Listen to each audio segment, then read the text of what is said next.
ಈಗ ನಾನು ವೆಜಿಟೇಬಲ್ ಪಲಾವ್ ಮಾಡೋದು ಹೇಗೆ ಅಂತ ಹೇಳ್ತಿದ್ದೀನಿ. ಬೇಕಾಗುವ ತರಕಾರಿ ಗೆಡ್ಡೆಕೋಸು, ಆಲೂಗೆಡ್ಡೆ, ಕ್ಯಾರೆಟು, ಬೀನ್ಸ್, ಈರುಳ್ಳಿ, ಟೊಮೊಟೊ, ಮೆಂತ್ಯ ಮತ್ತು ಪುದೀನ ಸಣ್ಣಕ್ಕೆ ಹೆಚ್ಕೊಂಡಿದ್ದೀನಿ. ಈಗ ಮೊದಲಿಗೆ ಎಣ್ಣೆ ಹಾಕ್ತಿದ್ದೀನಿ. ಒಂದು 100 ಗ್ರಾಮ್ ಎಣ್ಣೆ ಅಷ್ಟು ಹಾಕ್ಕೊಂಡು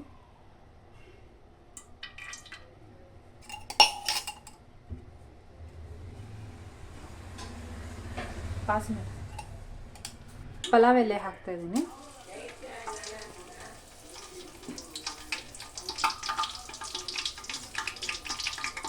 ಪಲಾವ್ ಎಲೆ ಆದಮೇಲೆ ಈರುಳ್ಳಿ ಹಾಕಿ ಇದು ಸ್ವಲ್ಪ ಕೆಂಪಗಾಗಬೇಕು, ಅಲ್ಲಿವರೆಗೂ ಫ್ರೈ ಮಾಡಬೇಕು.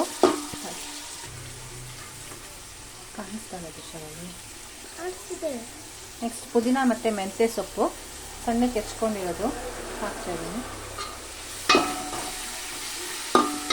ಈರುಳ್ಳಿ ಮತ್ತು ಮೆಂತ್ಯ ಸೊಪ್ಪು, ಪುದೀನ ಸೊಪ್ಪು ಹಾಕ್ಕೊಂಡಿರೋದು ಚೆನ್ನಾಗಿ ಫ್ರೈ ಆಗಬೇಕು.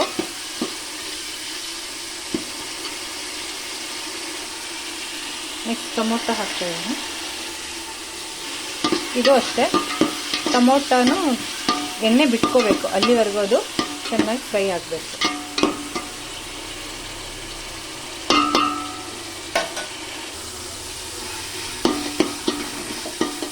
ನೋಡಿ, ಇದಿಷ್ಟು ಎಣ್ಣೆ ಬಿಟ್ಕೊಳ್ಳೋಕೆ ಸ್ಟಾರ್ಟ್ ಆಗಿದೆ. ಇದಾದಮೇಲೆ ಫಸ್ಟು ಬೀನ್ಸ್ ಹಾಕಿ, ಏನಕ್ಕೆಂದರೆ ಸ್ವಲ್ಪ ಬೇಯೋದು ಲೇಟ್ ಆಗುತ್ತೆ. ಬೀನ್ಸ್ ಹಾಕಬೇಕು.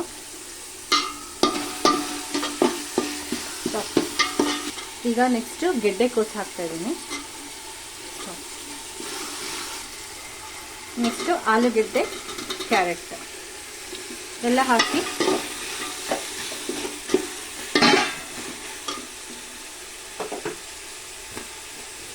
ಫ್ರೈ ಆಗೋವರೆಗೂ ಸ್ವಲ್ಪ ತರಕಾರಿ ಬೇಯೋದಕ್ಕೆ ಉಪ್ಪು ಹಾಕ್ತಾಯಿದ್ದೀನಿ.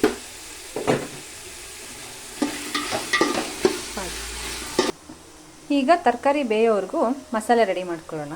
ಇದಕ್ಕೆ ಪುದೀನ, ಹಸಿಮೆಣಸಿನ್ಕಾಯಿ, ಜಾಯಿಪತ್ರೆ, ಮರಾಠ ಮೊಗ್ಗು, ಏಲಕ್ಕಿ, ಅನಾನಸ್ ಹೂವು, ಚಕ್ಕೆ, ಲವಂಗ, ಬೆಳ್ಳುಳ್ಳಿ, ಶುಂಠಿ. ಇದು ನಿಮಗೆ ತೆಂಗಿನಕಾಯಿ ಸ್ವಲ್ಪ ಬೇಕಂದರೆ ಹಾಕ್ಕೊಳ್ಳಿ, ಟೇಸ್ಟ್ ಚೆನ್ನಾಗಿರುತ್ತೆ. ಆಮೇಲೆ ಧನಿಯಾ ಮಸಾಲೆ, ಇದು ಎಲ್ಲ ಹಾಕಿ ರುಬ್ಬಿ ಮಾಡಿರೋ ಮಸಾಲೆ. ಈಗ ಇಲ್ಲಿ ತರಕಾರಿ ಬೇಯ್ತಾ ಇದೆ, ಮಸಾಲೆನೂ ರೆಡಿ ಇದೆ. ಇನ್ನು ಸ್ವಲ್ಪ ಬೆಂದಿದೆ ಅಂತ ಗೊತ್ತಾದ ತಕ್ಷಣ ಮಸಾಲೆ ಹಾಕೋಣ. ಈಗ ರುಬ್ಬಿರೋ ಮಸಾಲೆ ಹಾಕ್ತಾ ಇದ್ದೀನಿ.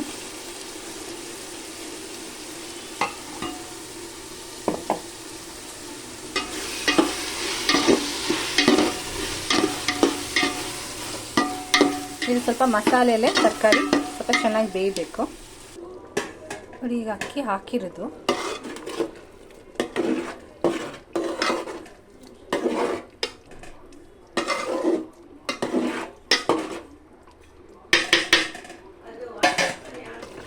ಇದು ನೀರು ಕಡಿಮೆ ಆಗ್ತಾ ಇದೆ ಅನ್ನುವಾಗ ನೀರು ಅಳತೆ ಗೊತ್ತಿರುತ್ತಲ್ಲ, ಆವಾಗಲೇ ಸ್ವಲ್ಪ ಸಣ್ಣುರಿ ಮಾಡಿ ತಟ್ಟೆ ಮುಚ್ಚಿಬಿಡ್ಬೇಕು.